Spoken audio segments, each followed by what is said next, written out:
সবাইকে নমস্কার। আজকে এই বিশেষ দিনে আমরা এখানে উপস্থিত হয়েছি নেতাজির বীর নেতাজি ভারত মায়ের অন্যতম শ্রেষ্ঠ সন্তান এবং যাকে মনে করা হয় যে ভারতবর্ষের স্বাধীনতা সংগ্রামের অন্যতম শ্রেষ্ঠ তারকা এবং যার জন্য অনেকেই মনে করেন যে যার ভারতবর্ষের বাইরে থেকে ভারতবর্ষের স্বাধীনতার জন্য সশস্ত্র সংগ্রাম, সেই সংগ্রামের জন্যই আলটিমেটলি ব্রিটিশরা ভারত ছেড়ে যেতে বাধ্য হয়। বিশেষ করে নৌবিদ্রোহ, যখন আজাদ হিন্দ বাহিনীর বিচার থেকে শুরু করে এই সমস্ত বিষয় চলছিল, তাকে নিয়ে নৌবিদ্রোহ এবং অন্যান্য ঘটনা ঘটে ভারতবর্ষে, তখন ব্রিটিশরা ঠিক করে যে তারা আর এই দেশে থাকবে না। তো সেই নেতাজির আজকে 128 বৎসর পূর্ণ করে 129তম জন্ম জয়ন্তীতে আমরা এখানে উপস্থিত হয়েছি। নেতাজির জীবন আমরা সবাই বহুবার দেখেছি, বহুবার পড়েছি, কিন্তু তার জীবনের প্রত্যেকটা আঙ্গিক যদি আমরা দেখি, সেই আঙ্গিক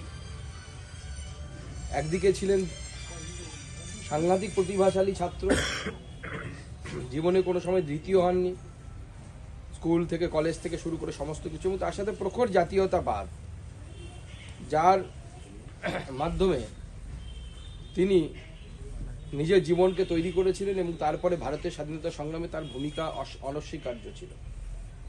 কিন্তু পরবর্তী সময় তৎকালীন কংগ্রেসে, যে কংগ্রেসের ব্যানারে সবাই স্বাধীনতা সংগ্রামে অংশগ্রহণ করেছিলেন, সেখানে গান্ধীজি এবং নেহেরুর দ্বারা বারবার তিনি প্রত্যাখ্যাত হয়েছেন এবং বারবার অপমানিত হয়েছেন। এবং কংগ্রেসের প্রেসিডেন্ট পট্টবী সীতারামাইয়াকে হারিয়ে হওয়ার পর গান্ধীজির কাছ থেকে তাকে যে শুনতে হয়েছিল যে পট্টবী সীতারামাইয়ার হার মানে হচ্ছে আমার হার, এটা ওনাকে খুব ব্যথিত করেছিল। পরবর্তী সময় তিনি কংগ্রেস ছেড়ে বেরিয়ে আসতে বাধ্য হন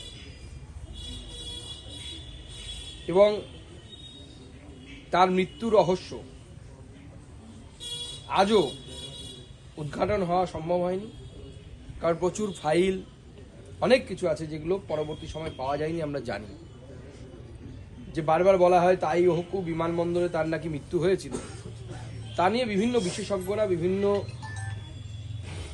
যারা সেই সময়কার যারা রাইটার, তারা লিখে গেছেন।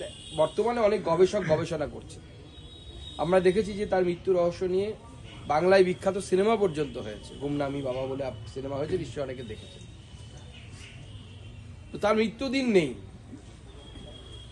তো অনেকে বলেন যে নেতাজি ভগবান আমাদের জন্য, সেজন্য ভগবানের জন্মদিন থাকে, মৃত্যুদিন কোনো পালন হয় না। ঠিক যেরকম ভগবান শ্রীকৃষ্ণের আমরা জন্মদিন পালন করি, শ্রীকৃষ্ণ জন্মাষ্টমী পালন করি, কিন্তু তার চলে যাওয়ার দিন আমরা কেউ পালন করি না।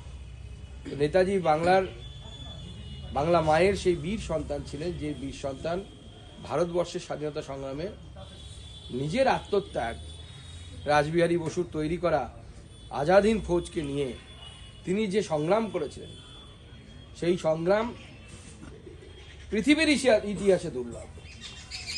এবং সেই সময় ভারতবর্ষের বাইরে গিয়ে তিনি বিভিন্ন রাষ্ট্রনেতার সাথে দেখা করেছিলেন এবং খুব কম রাষ্ট্রনেতা ছিলেন অন্যান্য রাষ্ট্রের যারা নেতাজির ব্যক্তিত্ব দ্বারা প্রভাবিত হন। উনি আন্দামান পর্যন্ত পৌঁছতে পেরেছিলেন, তারপরে জাপান স্যারেন্ডার করার জন্য ওনাকে ফেরত যেতে হয়। আন্দামানের যে দ্বীপ দুটোর উনি নামকরণ করেছিলেন নীল অ্যান্ড হ্যাভলক দ্বীপের স্বরাজ দ্বীপ নামকরণ করেছিলেন উনি, স্বাধীন দ্বীপ নামকরণ করেছিলেন তিনি। স্বাধীনতার পর কেউ সেটাকে মনে রাখেনি। এই 70-75 বছর সময় লেগেছে। আমি ধন্যবাদ দিতে চাই মাননীয় প্রধানমন্ত্রী নরেন্দ্র মোদীকে, যে নেতাজি সুভাষচন্দ্রের দেয়া সেই নাম, যার মধ্যে ব্রিটিশের যে পরাধীনতা